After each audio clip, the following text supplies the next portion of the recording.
Hi everybody, it's Tom from FindTheBestCarPrice.com. Today I'm taking you on a test drive, and I know we recently did a video on the 2022 version of the Honda CR-V Hybrid.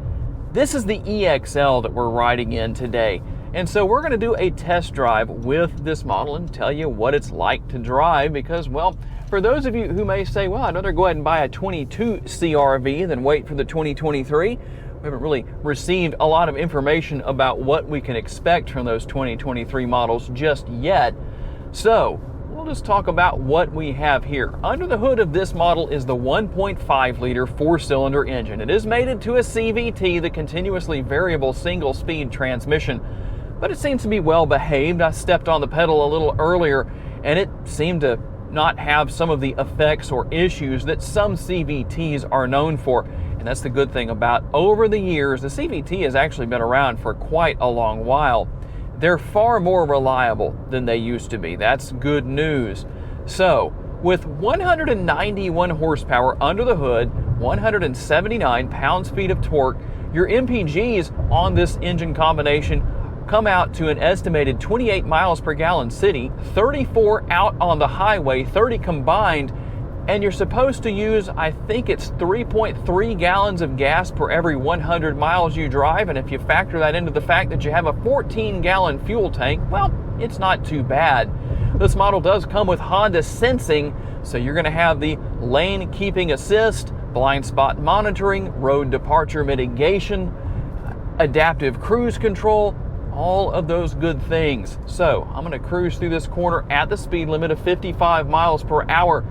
By no means is this a high-performance vehicle, but not a tremendous amount of body roll as I went through the corner.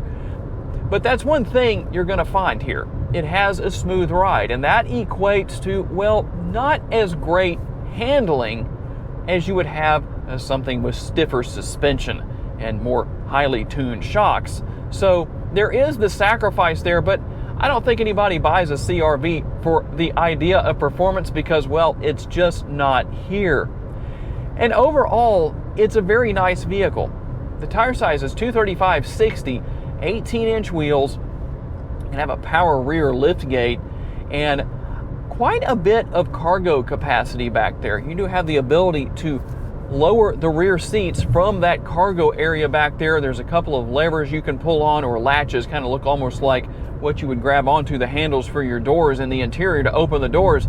You will have to put those back up manually, and there is a spare tire located underneath the floor. So overall, what is it like to drive aside from just the practicality of its usability? With leather trimmed seating, the seats are comfortable. You also have the leather wrapped steering wheel. It's nice and comfortable. You also have a leather trimmed gear shift right down here. Tell me down in the comments.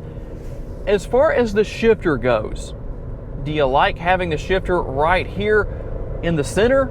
Would you rather have it on the column? Or maybe you're one of those people out there who prefers the push button shifter that we don't see here in this particular case. Tell me what your preference is on that. Now, I already talked about ride quality being good. The seats themselves, these leather trimmed seats, are also comfortable. Everything easy to use, easy to learn. The infotainment system is not difficult to learn. Now, you don't have navigation built into this infotainment system, but it does have Apple CarPlay and Android Auto, so you can use your favorite app on your smartphone to make up for that. Not a big deal in that respect. And for the price point where this particular model falls, I'd say that's not too bad. As far as just being practical here, the back seat, you're going to find 2 USB ports. I always wonder about that. There's seating for 3 back there. Why don't these car manufacturers put 3 USB ports back there? You do have the proper amount of USB ports here in the front with 2, because you're going to have the driver and the passenger up here. There's also a 12-volt power outlet located in the center console right here. That's kind of an interesting thing to use if you haven't seen it before. I'll show you how that works as far as just opening the lid and how you get to all of your available space there, and a couple of different options for doing that. But overall, a very nice vehicle to drive. As you know already, I would assume, there is a sunroof here. It's a conventional size sunroof. That's where I have you positioned right now, so you can watch me drive this CR-V from that vantage point up there. And one thing that I know a lot of people are going to want to have answered, with 191 horsepower under the hood, how does the CR-V get down the road? Well, I weigh 177 pounds, so that's all we've got in the vehicle right now. If we had more people here, I can't say for sure how much of a difference there would be, but I have had absolutely no trouble with acceleration whatsoever. Driving down the road, accelerating around slower moving traffic, every situation that I've been able to put this CR-V in, it's delivered without absolutely any problems whatsoever. So tell me what you think down in the comments. As far as what you're looking for in a vehicle, does this CR-V meet your needs? We know there's a lot of changes coming for 2023, even though we don't quite know what they are just yet. But when Honda releases those, we will most certainly share those with you here on the FindTheBestCarPrice.com YouTube channel. But in the meantime, if you plan to buy a 2022, what do you think? Are you going to buy the 2022 CR-V? Why? Why not? And if not, tell me what you do prefer down in the comments section. To learn more about the model in today's video, visit the link in the description for a detailed comparison between trims and pricing for the vehicle we featured or any vehicle you may be interested in.